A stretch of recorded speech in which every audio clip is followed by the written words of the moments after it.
Welcome to this video lesson by Launchpad Education. My name is Sumit. इस video में हम discuss करेंगे AFSPA को यानी Armed Forces Special Powers act.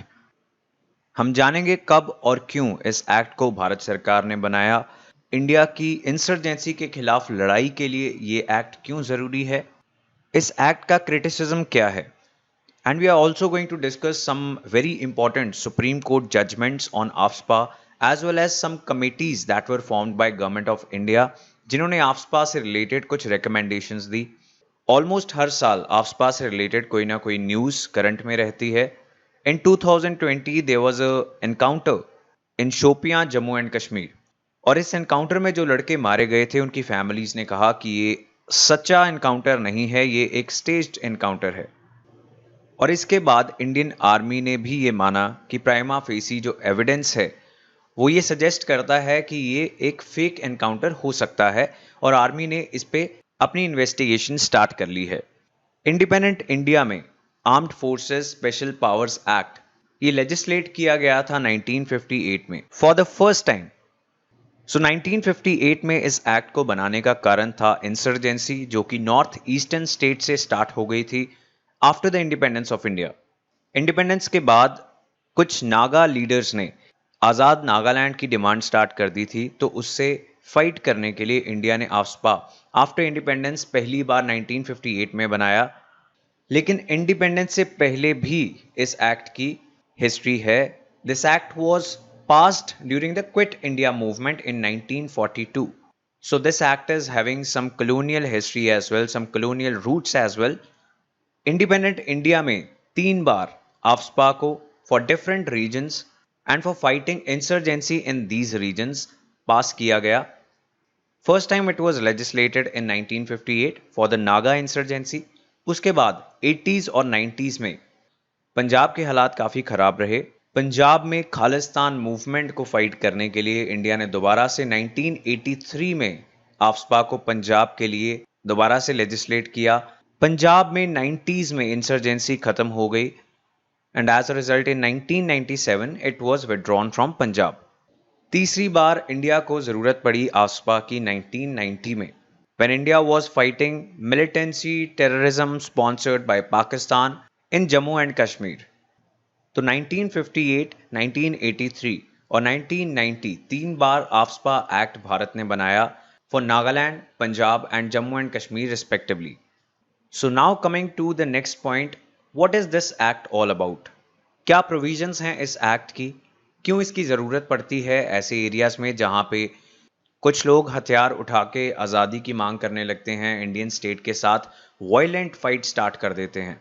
In simple terms, जहां पे इंसर्जेंसी होती है, the armed forces, the police, they are fighting in uniform, और इंसर्जेंट्स जो हैं वो गुरिल्ला वॉरफेयर करते हैं, वो छिप के मारते हैं, they can hide themselves with in the civilian population. तो आर्म्ड फोर्सेस के लिए ऐसी इंसर्जेंसीज को फाइट करना मुश्किल हो जाता है एंड इसकी कॉस्ट आर्म्ड फोर्सेस के लिए काफ़ी हैवी हो सकती है। A lot of soldiers can die. So, in order to create a level playing field, in order to create conducive conditions for the armed forces, AFSPA is legislated for these disturbed areas. So, इसकी provisions हम देखते हैं। The governor of a state and the central government, इन दोनों के पास ऐसी power है कि ये किसी भी स्टेट को या उस स्टेट के किसी एक हिस्से को डिस्टर्ब्ड एरिया डिक्लेयर कर सकते हैं। This power is given to the governor of a state and the central government by Section 3 of AFSPA Act. ऐसा क्यों किया जाता है? It is done when there is any activity, there are any groups that are working to harm the sovereignty of India. किसी भी हिस्से को या किसी स्टेट को डिस्टर्ब्ड एरिया डिक्लेयर करने के बाद सेंट्रल गवर्नमेंट अपनी सेंट्रल आर्म्ड फोर्सेस को सिविलियन अथॉरिटीज की मदद के लिए लगा सकती है। So once an area has been declared a disturbed area, central government can deploy armed forces to assist civilian authorities in that state or in that area. Sometimes the state forces yani state police forces, they are not capable to fight insurgencies at a very large scale. तो ऐसे में central government की armed forces की जरूरत पड़ सकती है and that is why AFSPA is enacted. The area that has been declared a disturbed area that has to maintain the status quo for 3 months. अगर किसी एरिया को डिस्टर्ब्ड एरिया डिक्लेयर किया गया है तो ऐसा स्टेटस 3 महीने तक सेम रखना पड़ेगा। There can be no changes for 3 months. Next section है सेक्शन 4 इस एक्ट का, and this gives the powers, the special powers to the armed forces. और ये क्या स्पेशल पावर्स हैं जो आर्म्ड फोर्सेस को मिलती हैं? First one is the power to fire और use force even causing death against any individual if necessary to maintain order after giving due warning. तो अगर किसी आर्म्ड फोर्सेस के सोल्जर को ऐसा सही लगता है कि किसी एरिया के लॉ एंड ऑर्डर को मेंटेन करने के लिए किसी व्यक्ति के खिलाफ फोर्स का इस्तेमाल करना पड़ेगा या फिर इवन फायर करना पड़ेगा जिससे उसकी मौत भी हो जाए, ऐसी पावर आफ्स्पा उसको प्रोवाइड करता है। अब ऐसा जरूरी नहीं है कि जिसके अगेंस्ट ऐसी फोर्स का इस्तेमाल किया जाए वो एक टेररिस्ट था, तो आर्म्ड फोर्सेस को ऐसी पावर भी आफ्स्पा देता है। Next provision is prohibiting the assembly of 5 or more persons or carrying of weapons and explosive substances or weapon like things। तो आर्म्ड फोर्सेस 5 या 5 से अधिक लोगों की असेंबली को प्रोहिबिट कर सकती हैं, कोई भी वेपन कैरी नहीं करने देंगी वो, या फिर कोई ऐसी चीज है जिसका इस्तेमाल वेपन्स की तरह हो सकता है उसको भी आर्म्ड फोर्सेस प्रोहिबिट कर सकती हैं। अगला प्रोविजन है कि अगर किसी आर्म्ड फोर्सेस के सोल्जर को लगता है कि किसी व्यक्ति ने कोई ऑफेंस किया है या फिर ऐसा शक भी है तो उसे बिना वारंट के अरेस्ट किया जा सकता है। ऐसे किसी व्यक्ति को अरेस्ट करने के लिए या फिर ऐसे किसी वेपन्स को कन्फिस्केट करने के लिए आर्म्ड फोर्सेस किसी भी व्हीकल को रोक के सर्च कर सकती हैं। आर्म्ड फोर्सेस किसी घर के अंदर, किसी प्रेमिसेस के अंदर विदाउट एनी सर्च वारंट भी जा सकती हैं। And now we come to the most important provision of this act.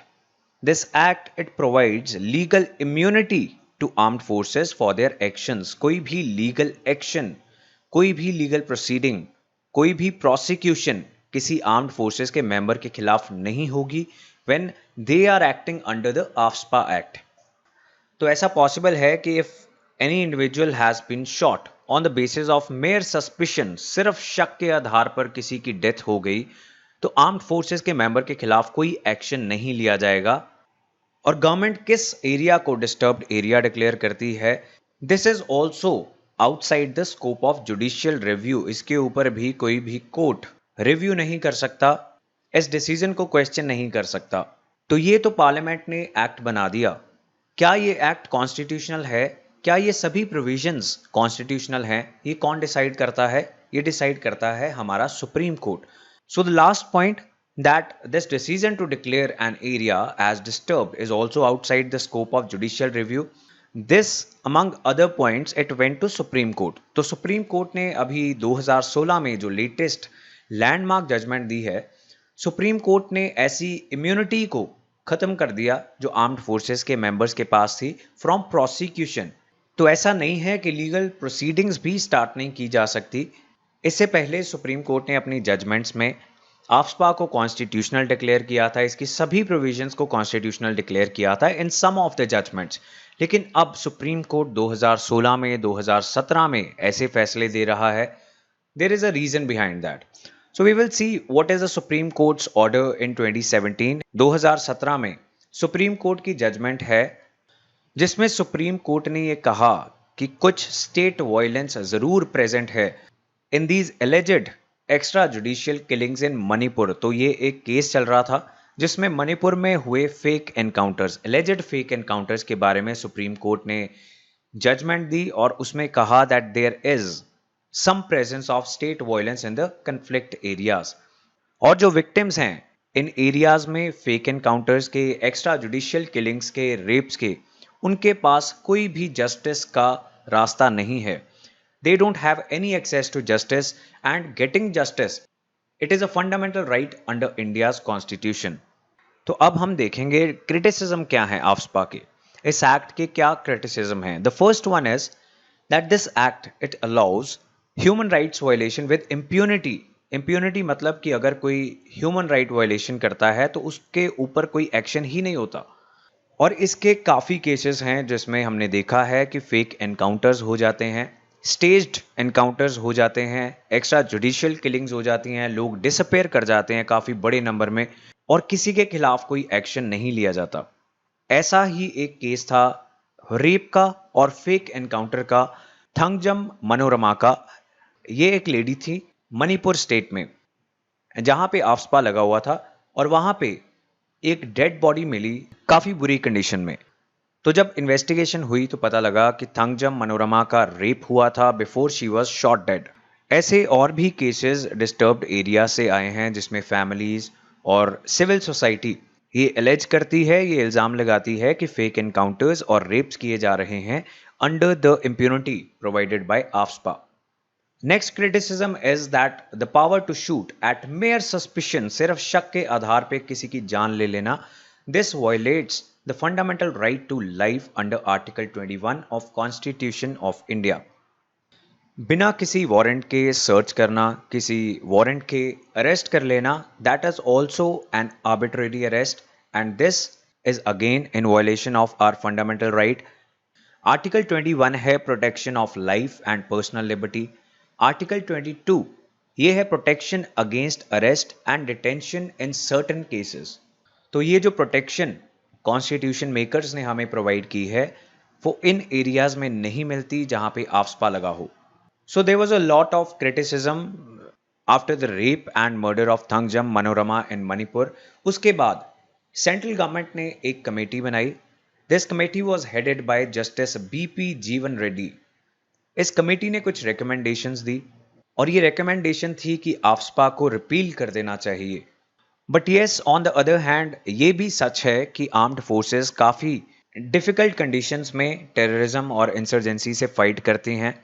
तो इस कमेटी ने ये रेकमेंड किया कि अनलॉफुल एक्टिविटीज़ प्रिवेंशन एक्ट जो है उसको ज़्यादा स्ट्रेंथन कर लिया जाए, लेकिन आफ्सपा को रिपील कर दिया जाए। इसके अलावा इस कमेटी की रिकमेंडेशन थी कि हर डिस्ट्रिक्ट में जहाँ पे आर्म्ड फोर्सेस डिप्लॉयड हैं और जहाँ पे डिस्टर्ब्ड एरिया उस एरिया को डिक्लेयर किया गया है वहाँ पे ग्रीवेंस सेल्स होने चाहिए। अगर किसी का कोई भी एलिगेशन है कि उसके फैमिली मेंबर या उनके साथ कोई इनजस्टिस हुई है, they can go to this grievance cell. इसके अलावा और भी कमेटीज हैं जिन्होंने ऐसी सिमिलर रिकमेंडेशंस की हैं। ऐसी एक कमीशन है the second administrative reforms commission.